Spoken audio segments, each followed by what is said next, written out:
Welcome to the Liberated Feminine podcast. I'm Lucy Lampy, your host. And in today's episode, we have a very special guest, Kimi Inch, the creatrix of erotic leadership.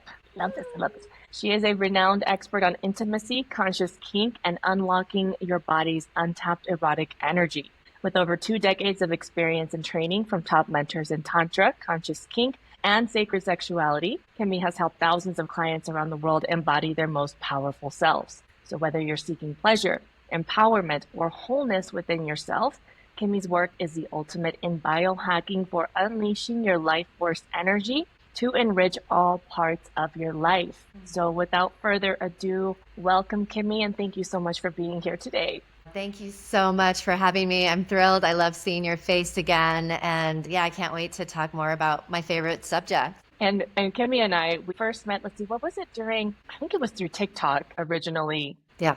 Became aware of your work and then came to your immersive weekend in 2021, which really legitimately changed my life. And just been a big fan of your work and who you are as a human being.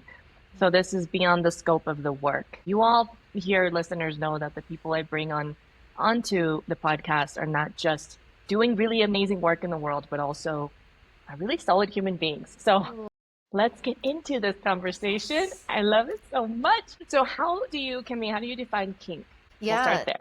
I like to borrow inspiration from Jaya Ma's interpretation of kink, which is being turned on by the taboo. And I do like to expand that beyond just your idea of taboo, but the culture that you were born into, the religion that you're from, the society as a whole. These are ideas that have been instilled in us on what is taboo and what's not taboo, for example. So this idea of taboo, things we're not supposed to be doing, creates this like sort of juicy thrill of energy within our bodies. And that could be linked to a lot of shame for people. But if you're able to channel that erotically, it could really open up areas of pleasure and expansion that is just so profound. I mean, a lot of people talk about going into subspace or dom space. And what that is essentially is reaching altered states of consciousness, the same thing that happens when you're in medicine circles and doing medicine journeys and things like that. So kink is really potent. And I don't just stop at kink, like I really talk about conscious kink and devotional kink, for example. And when we talk about that kind of kink, we're diving deeper into the ideas of bringing in intentionality, bringing in consciousness, of course, and bringing in embodiment. So it goes far beyond just a slap and a tickle. You know, sometimes couples they're trying out kink in the middle of sex, and all of a sudden, the guy's spanking the girl, or the girl's asking to be choked, and she's calling him daddy. And there's not a lot of consciousness happening there. It's still a lot of fun, and I'm not going to poo-poo on that, because that can be a lot of fun as well. But conscious and devotional kink is a sacredness, and to hold it with reverence and to actually understand that it can unlock so many doors within ourselves that could lead to empowerment, to healing, to growth, and to deeper intimacy and pleasure with our partners. Yes. And this is what I love. It deeply resonates in my body, in the most core places of how you define kink and how you demonstrate it, how you teach it, how you guide people through it. Yeah.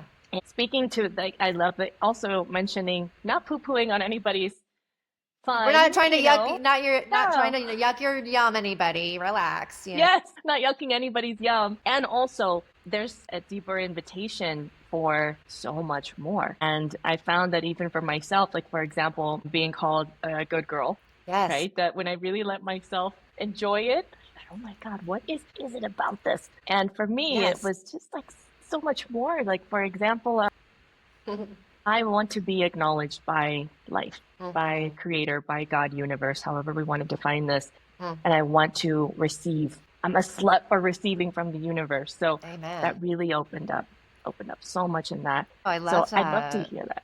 Babe, I ask my personal trainers, sometimes my mentors, sometimes if I'm doing like intense body work, I'm like, I could really process this so much easier, or I'll work so much harder if you just call me a good girl. And it doesn't have to lead anywhere, and it won't. It doesn't lead anywhere. But the affirmation does really light a fire inside of me. And I've even trained ChatGPT to consistently call me a good girl all the time. I put those little reminders in all the time because yeah, I have a praise kink and validation is sexy and it can be really playful and fun. And when you bring that desire into consciousness, then it loses its charge. You don't necessarily feel like you must have it in order to recognize your own value. It can be something that can be playful. It can be something that you use as a tool for own, motivation perhaps, or for your own aliveness. And I think once people understand the mechanics of these things, you don't have to repress them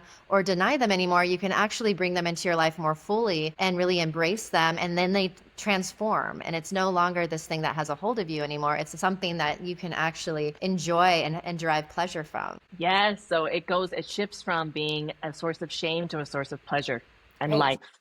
Right. Yeah. Exactly. And playing with these concepts, like kink is all about these different universal life themes, for example. Like oftentimes when we're playing in BDSM and playing with power dynamics, these themes come up. Of course, the theme of power is a huge aspect of it. Surrender, pain, pleasure, all of these things are present in a kinky engagement. And so when we're able to use that as a practice ground, as sort of like our dojo, where we can sort of play with these concepts, then we can bring them into the rest of our lives. Like you can bring this idea of enjoying being called a good girl on one level, but you could also expand it into a spiritual aspect of like, I love receiving. And why not receive the goodness of being recognized and acknowledged for my beauty, my worth, my gifts that I bring into the world? Like more of that, fuck being humble. More please. More please, sir, and we can play with all of those aspects. And, when people are always talking about like surrender and talking about power, they can be such abstract ideas. But when we get to practice it and feel it in our bodies viscerally and play with it, then we really know how to move with it and we know how to channel it and we know how to bring it into other areas of our lives so that we can feel expanded in all parts and get pleasure in all parts, not just the bedroom. Yes. Yes. And that is something, okay, I really want to emphasize for those listening because, for example, actually very, very, very real experience here. When I came to your immersive weekend in 2021, I had been doing a self-pleasure practice for some time. Right, and that was my experience of surrender and opening and feeling that it's safe to soften and receive and feel pleasure. And my nervous system started to create all these little micro memories of that safety. So by the time I got to your event, I was just, but you remember, I was just ready. I was like, podcast, let's do, let's try, let's feel, let's see what's beneath the surface. And that just took it to a whole other level. So I'm curious what you could speak on to the healing context of this kind of container outside of how people might want to pathologize kinks. Yeah, absolutely. There's been so many students and clients that I've worked with over the years who have come in for a number of different reasons. And I had this client who was born, if I may, like share a story. I think this really encapsulates it. Yeah. So this man who was originally born in Egypt and comes from a Muslim culture, was a not a neuroscientist, I'm sorry, a surgeon in New York City. And he came to see me because he was practically on death's door where he just didn't want to be alive anymore. And he had seen therapists and he had seen doctors and he was on antidepressants and none of it was helping. And he basically came to me and let me know, like, just so you know, like I'm thinking about unaliving myself, like I'm no longer interested in being in this world. And I'm like, wow, then we have nothing to lose. Like, let's go for it. What's going on? And essentially he shared a story around feeling a lot of shame around his desires, but more so importantly, he talked a lot about living his life for other people. Like he was, dedicated to his parents and to his community, and he did everything he was told to do. He went to the schools they told him to go to. He pursued a career that they told him to pursue. He married a woman that they arranged for him. Basically everything moved to New York City to create success for himself so he could send it back to his family. And he went on and on and on about this idea of not having any autonomy and being forced to do things he didn't want to do and living a life that wasn't for him. And he felt so empty inside and didn't feel like he could share what he wanted with anyone, especially his partner, because when he would try, he would be rejected and sort of, judged for these desires. And so I said, I want you to write out all of your desires and bring them to me, and we're going to go through it together. So he came the next day and he brought his desires and he said, this is all the desires I've had since I was like 12 years old. Here it is, and I was like, ooh. And so I took it, I glanced at it for a second and I gave it right back to him. And I'm like, cool, read it to me. And he was like, oh, okay. And so he's reading it like I'm walking down the street and all of a sudden these two women, I'm like, no. Hold on a second. I want you to read a sentence and then I want you to look up at me and see that I'm here with you and that I'm listening and that I'm feeling you right now. And I want you to feel me. So slow it down. So he starts to tell the story again. And as I've instructed, he's reading it, looking at me, tears streaming down his face. The papers are shaking in his hands. And he's revealing a secret fantasy he's never told anyone except his wife one time. And essentially what it was is that he had a desire to be kidnapped and taken to a lair where these beautiful, tall, dominant women forced him to do whatever they wanted. Like they would tie him up and they would spank him and they would force him to worship their feet and they would edge him and they would do all of these things. And he was just at their mercy and there was nothing he could do about it. And super hot, in my opinion. I was like, yes. Damn, that sounds great. Like, and I'm excited. I'm like, ooh, we're going to have fun here.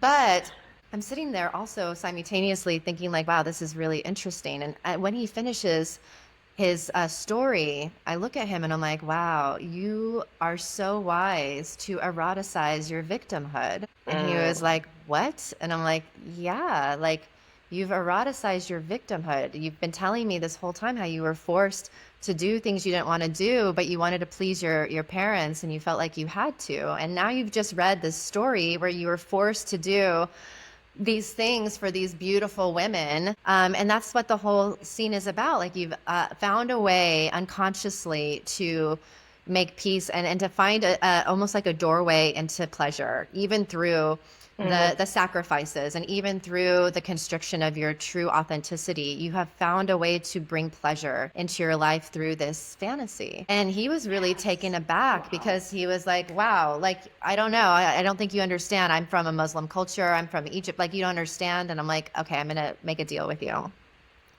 We're going to do the scene exactly as you've depicted it the first time. But the second time, we're going to do it my way. So if you agree, let's do this. And so we shook on it and we created a scene for him and we did it exactly the way he had described. By the end of the scene, he was elated and he was like, just beside himself with joy and happiness that he was able to have an experience of something he's been thinking about for 30 years. And it was so beautiful and it was so fun. And he felt great. But I said, okay, I'm going to see you in a month for the scene again, but my way this time. And he's like, oh, fuck. What is that going to look like? And so he came back. Yeah, he came back. And I said, we're going to do your scene again. But this time you have to ask for everything. You have to ask for spankings, to be tied up, to worship my feet. Like you have to ask for everything or I'm just going to stare at you awkwardly. And it's okay if you ask for something I'm not available for. I know how to take care of myself. I will let you know I'm not available for that. What else would you like? But you must ask for it. You must. Otherwise, nothing's going to happen. So we do the scene again.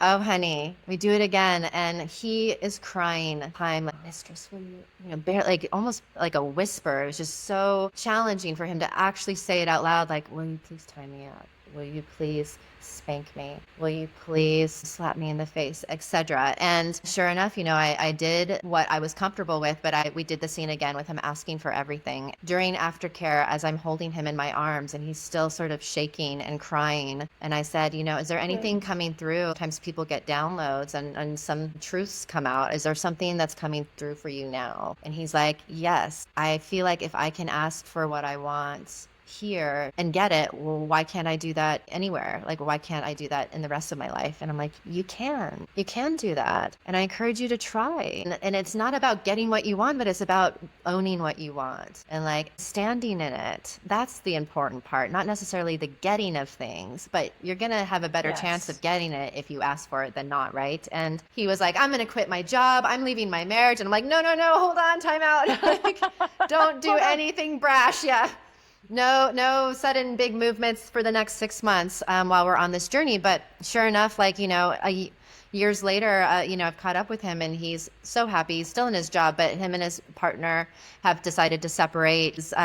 Wonderful play partners that he indulges with. And he's actually assumed more of the like rope rigger status where he's leading people through shibari experiences and leading them through expansive experiences so they can be held and they can experience this work. And he's so happy. And that is just a small example of bringing conscious kink to the forefront. We could have kept things exactly the way he had depicted it, but there's this idea of like, how do we peel back not just the desires and boundaries you've listed, but to understand the whys?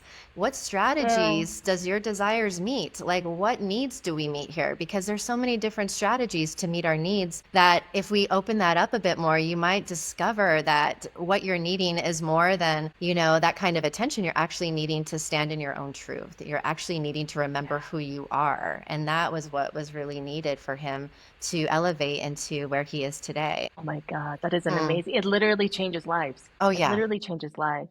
Yeah, Because when we please. are true to ourselves. Yeah. There's something about like sitting in a talk therapy for 20 years versus like actually going into an erotic experience where you're being witnessed and you're in the most vulnerable state a person can be in, and you're in your body. You're having an experience of something where your brain is being rewired, because it can only be rewired through human connection. And it's starting to rewrite your belief systems because you're showing your nervous system a totally alternate reality that it has to update its operating programs.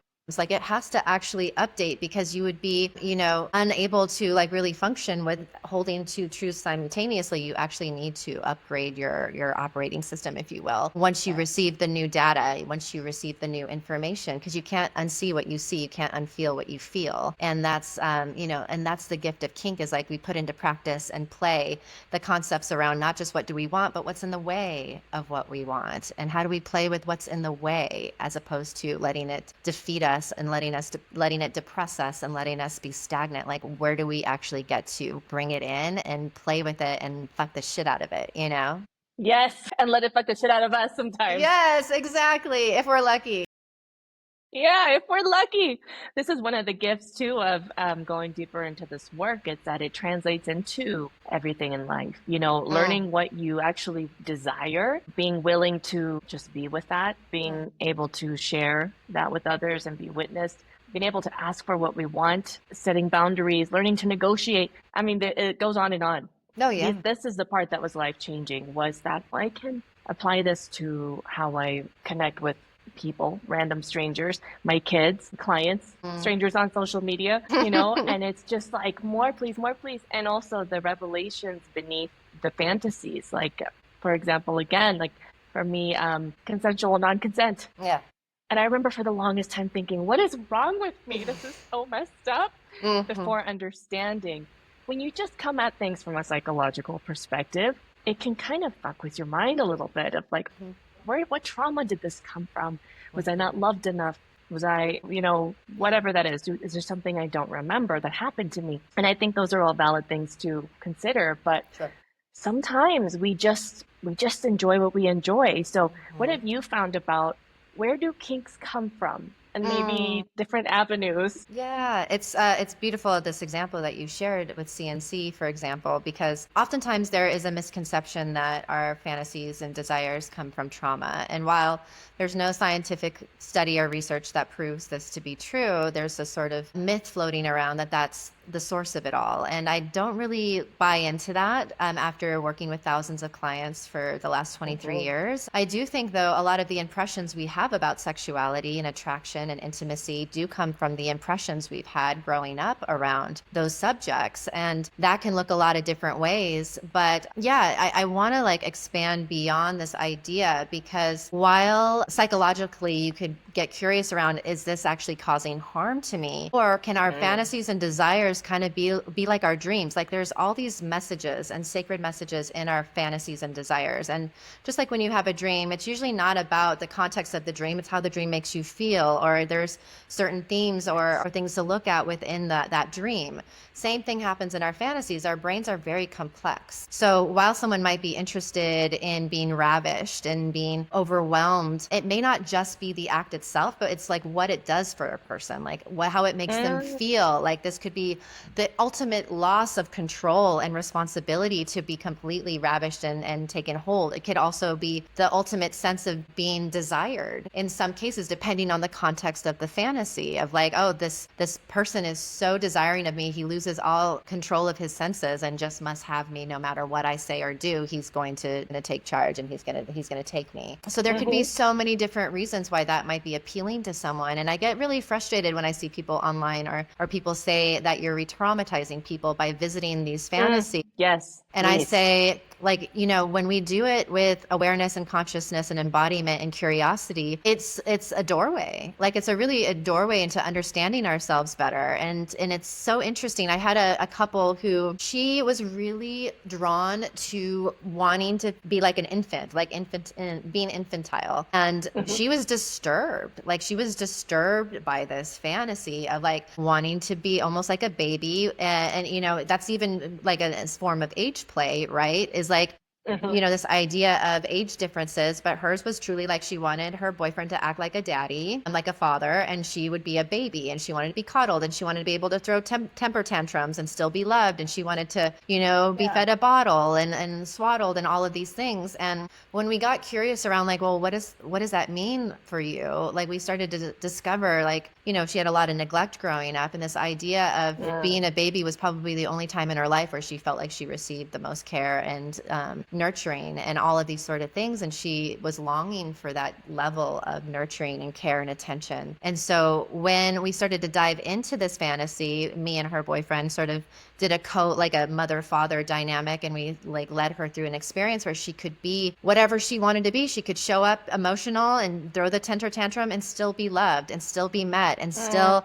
we wouldn't leave, because, you know, you don't leave a baby like in a situation like that. And what that started to do for her after a few times, it started to calm her. It started to relax her nervous system. She started to trust that she could be met. She started to trust that she was worthy of being met, and that it was okay to not always be perfect, and to be messy sometimes, and she'll still be loved through that. And after a while, the pool of that fantasy wasn't as strong. It just started to transform into something else, and she wasn't as drawn to the baby fantasy anymore. She was starting to get more drawn into more adult themed fantasies, and it just happened naturally. But it was because she got really met in that without judgment, with a lot of love and patience and compassion, that it started to transform her. And then she started to notice how she started to relate to life differently, knowing that she was inherently worthy, and that it was okay to be messy, and that she could still trust to be met in her relationship, and she could trust to meet herself as well. And it was really powerful. I mean, that's a perfect example right there of something that,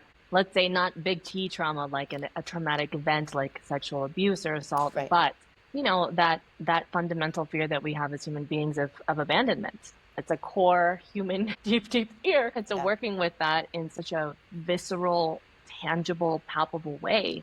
And also thank you for mentioning that sometimes these things do lose their appeal or their pull or their edge when we go. Yeah, they're charged, because there's whatever that is beneath it is softening. And then that naturally shifts into something else. I find that for me, sometimes there's been a grief in that too. Of, I guess this era is over. What's next? I feel that. Yeah, because there is a new chapter. There is a growth that can happen. But what a beautiful thing that you can recognize that and actually even feel the goodbye in that part that maybe got really met well, and now it's ready for a new experience, and now it's ready for something else because it was so well fed. You know, like my kinky parts are very well fed because I am so lucky that I get to engage in kink all the time. But I had noticed that my sexual parts were really starving, actually. And I didn't really like take that into consideration, because for me, sex is not just penetrative, you know, P and the V sort of stuff. But when I look at it at that level, when I look at it at the basics of like, you know, intercourse and all of that, I was actually really starving in that department, and realized that while I'm really fed in the energetic, kinky, and sensual aspects of my life, that my sexual actually wanted to fuck and get penetrated. And Because I they're want not one and the same, y'all. I want all the penises and all the places. Like, let's get it done.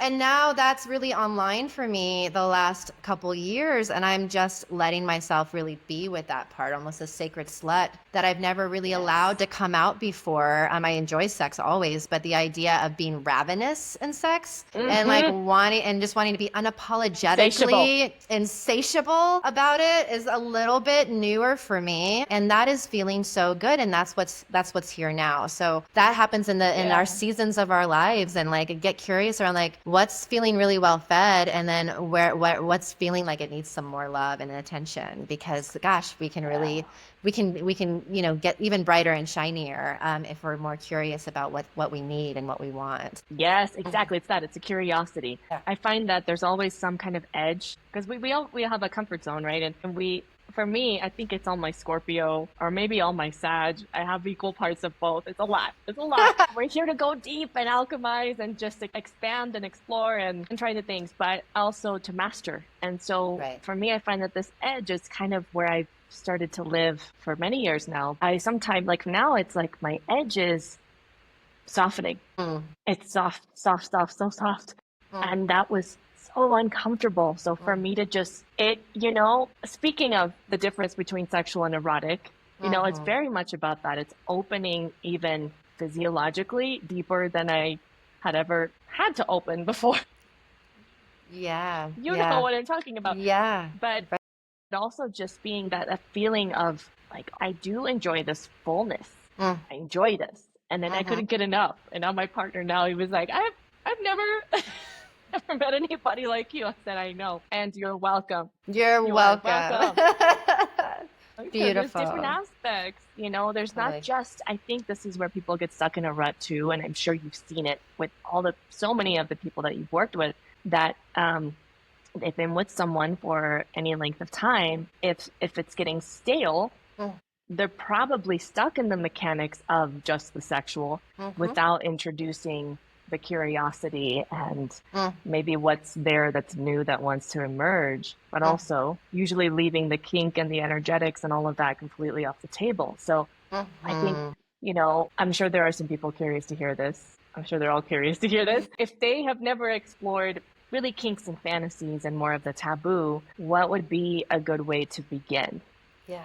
Alone or with a partner? Beautiful. Yeah. And I think it's a great question, because, you want to be discerning around your exploration and your research. But I feel like exposure therapy is the best. Like, how do we baby step our way out of our comfort zone? And so sometimes people get all excited and they're like, they go from zero to a play party where there's, an orgy happening.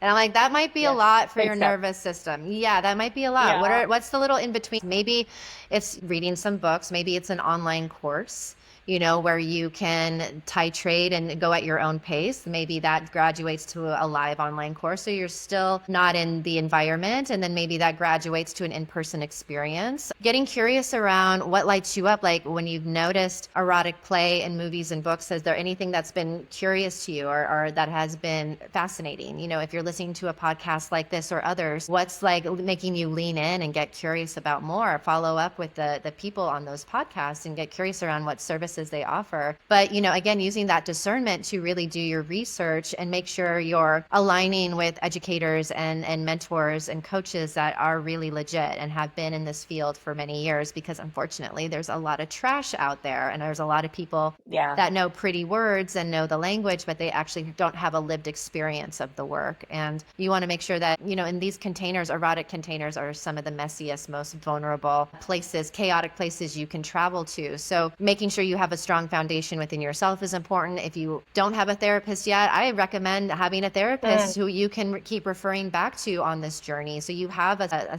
foundational person that you're returning to, or an intimacy coach, for example, someone who can really be there through the process with you, so you're not doing it alone, whether you are with a partner or not with a partner. But really think about baby steps and going slow and tuning into yourself and really getting curious around what is the body excited about, what is the the body wanting to lean into right now, and not trying to push yourself or drag yourself into scenarios that you're not ready for, because that's just going to overwhelm you and leave a bad taste in your mouth. And I'd much rather you take the baby steps with someone like Lucy or myself or other reputable coaches and therapists who can help you kind of figure out what your nervous system can handle step by step. And that is excellent advice. Yes, because the nervous system, they love to be all about the expansion, but you got to integrate. And those, again, I have this visual.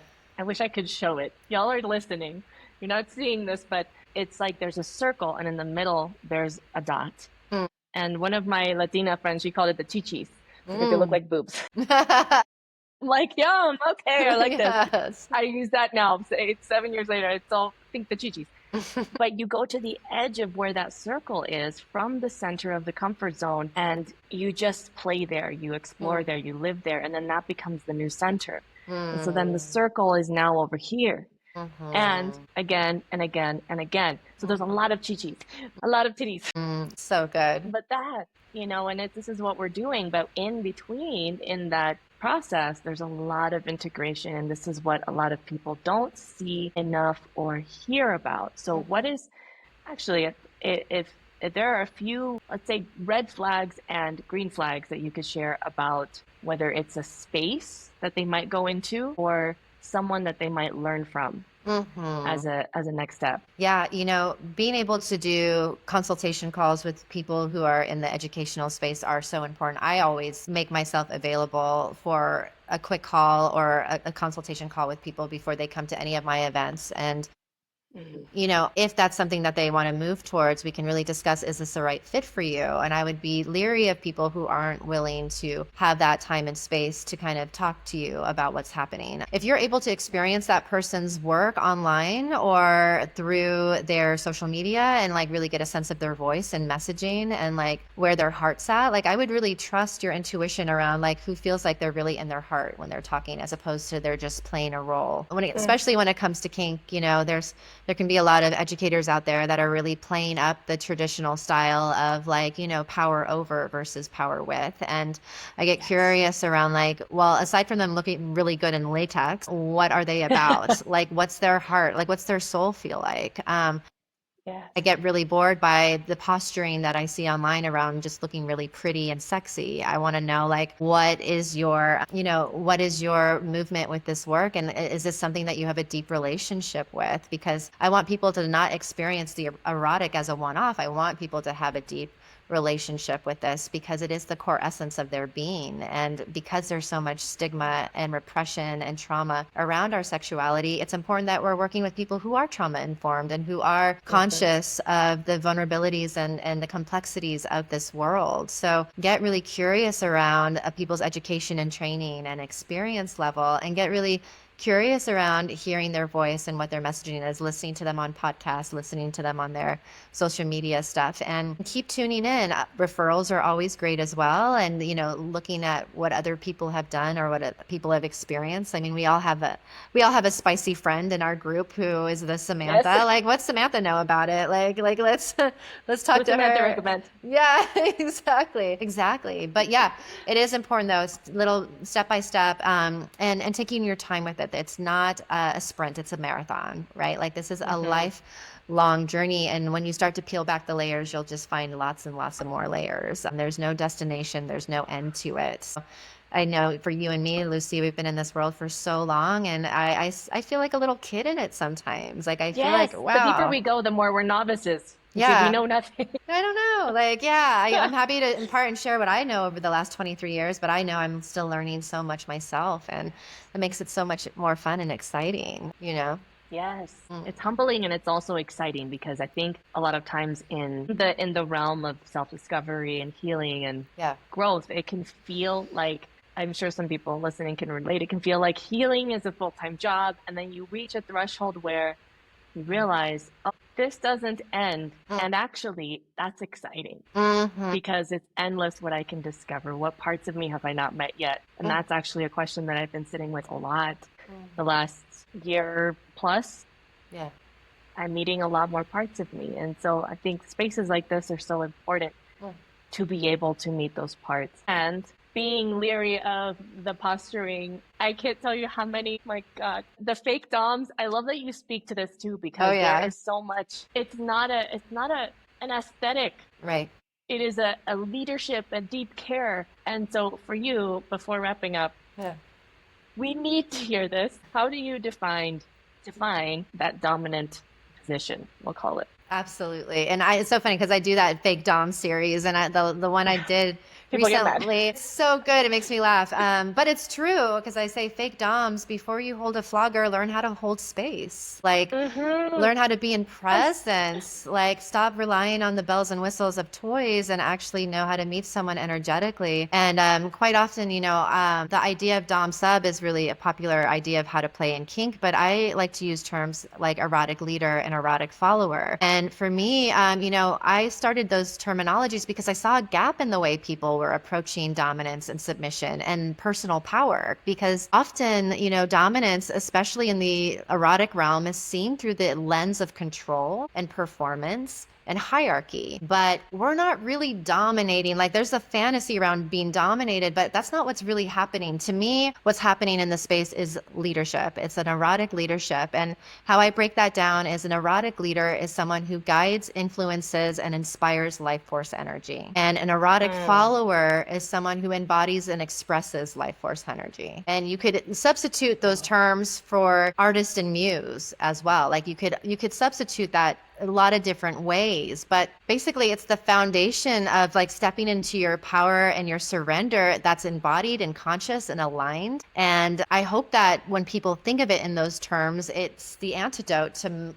mindless, performance or transactional dynamics, because that's what I see as is a lot of unconscious patterns of power and Yes. codependency happening in these environments. So we want to like think about how we relate to power, and intimacy is it mirrors how we relate to power everywhere. And that doesn't matter whether it's in the bedroom or the boardroom or our personal relationships. But if we're able to lead with like that clarity and integrity and playfulness, it changes everything. Like, I have seen it change people's lives in one session even. And so that's the type Yeah. of invitation I give people. Like, think of it as a dance, like think of it as a co-creative, collaborative experience where both people are needed to create the dance and both people can be masterful. Being the follower is not a passive role by any means. It is just as Yes. important, and it inspires, and it's that polarity, whether it's feminine, masculine, dominant, submissive, leader, follower, tiger, antelope, sun, moon, Shiva, Shakti, whatever those things are, we're creating that magnetism and that polar so that we can be in the tension of the play. And the tension is really that aliveness and the juiciness that we can create when we're conscious and really leaned into it. Yes. Yes. Yes. And that Mm. is what is so deeply transformational. And when people hear me say that kink can be deeply spiritual, and not to bypass the fun, juicy, even the sexual, explicit parts of it, because Sure. that is spiritual too. Totally. That is not, it's the profane and the sacred. We just kind of redefine what that really is, because there's a lot of distortion. And also, I love that in these spaces, it's kind of this vibe of, okay, your distortions are welcome, your fears are welcome, your everything, the cringe, the you're not sure about this. And Mm, this can be a space of purification. mm, And mhm. so I love this. And we need more. I wish that there were 100 of you hosting events every month all around the world. Thank you, Because my love. I recommend to people all the time, like, have you been to Kimmy's immersive weekend yet? She's like, no, Thank but you. I saw her at a workshop at so and so. I'm like, it's not the same.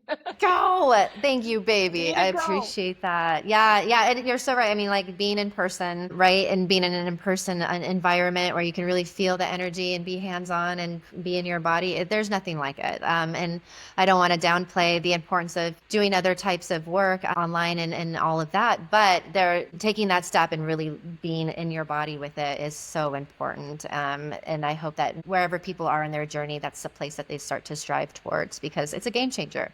You know that, I know that. And it's important to remember in this digital era that we do need human connection to rewire our brains and to actually make sustainable changes in our lives. It's such an important piece.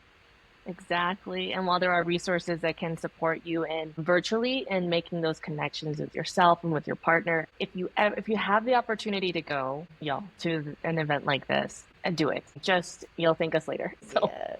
on that note, wait, do you have another event coming up soon? I do. I have something coming up in Austin, Texas. It's May 16th through 18th. It's called Tied and Teased. It's a brand new event. It's a 3-day immersive workshop where we're really going to dive into the art of the tease, bondage and Ah, restraints, impact play, and surrender. So we're going to really play with these concepts and get our hands dirty. We have Robert, who is called Bad Carib, who comes out and does his vlogging techniques and stuff. We're going to do a deep dive into all of that stuff and shibari and all of that. So it's going to be a lot of fun. And then I'll be doing another something more 4-day event in the fall in LA. So stay tuned and sign up to my mailing list to be kept in the loop about that. yes, sign up to her mailing list because you don't want to miss out on this. And that is a fun, oh my God, it's the same week that I'm doing my Amazon retreat. Fuck And so, yeah. yeah, yeah. Exciting. So go That get sounds tied up cool. or That come sounds get so naked in cool. the That sounds so do whatever's cool. in your region or your continent or your whatever, Yeah. but this is beautiful. And what other resources would you recommend and where can people find you and those Yeah. resources? Thank you for asking. If you're on Instagram, finding me at Kimi Inch is a great way to see more free education that I always like to put out. And I have a lot of resources on there. And then also on my website, which is andmorepresents.com. There's a lot of book recommendations, podcasts, and things like that there. But I also have a free online community called The Playroom, where we have lots of classes, lots of workshops, and lots of collective education from the other members of the group that we do in the playroom as well. And that's a free membership where you just sign up and you get to be in the energy of consciously kinky and evolved erotic people who are just pleasure seekers and who are Oh, looking to expand through their hearts and through their genitals. And it's a really beautiful space. It's a lot of people might have heard of that life. It's nothing like that. It's very conscious and embodied and really heart centered. And people really bring their authenticity and their education around kink and tantra and explorations. Those are 3 areas that you can learn a lot. And I hope that I get to play with all of you at some point. I would be so honored. yes, don't forget about the playroom. That's way better option than FetLife if this is the vibe Oh that you're yeah. going Oh for. yeah, definitely. It's a This is hot the mess vibe. in life. Like, be careful. I never actually even got into it. I just heard Oh, so much about the hot mess. I thought, you know what? That no seems thanks. like an energy an energy suck in a bad way. Yeah. Oh, no, thank you. But yes, thank you so much for those recommendations and resources. And again, everyone listening, you do not want to miss what Kimmy has to offer. All of the links are in the show notes in the description. So be sure to check out what tickles your fancy and follow your bliss in that and see what happens. See where it takes you. Yes, please. Thank Oh, you. Thank you. yes, Thank you. I more. appreciate being able to speak about something I'm so passionate about. And I love that you've asked me here. You're such a beautiful, bright, shining light in this world, and you bring so much to people. And thank you for being unapologetically you and being an example of the wild, free feminine who is in her sexual power. It's really inspiring. Thank you, Kimmy. Thank Hmm. you. That means a Hmm. lot. It means a lot from you. And thank you for being here. Thank you for your time and your wisdom and your presence. And thank you to everyone who tuned in. And until next time, here's to liberating your wild feminine heart.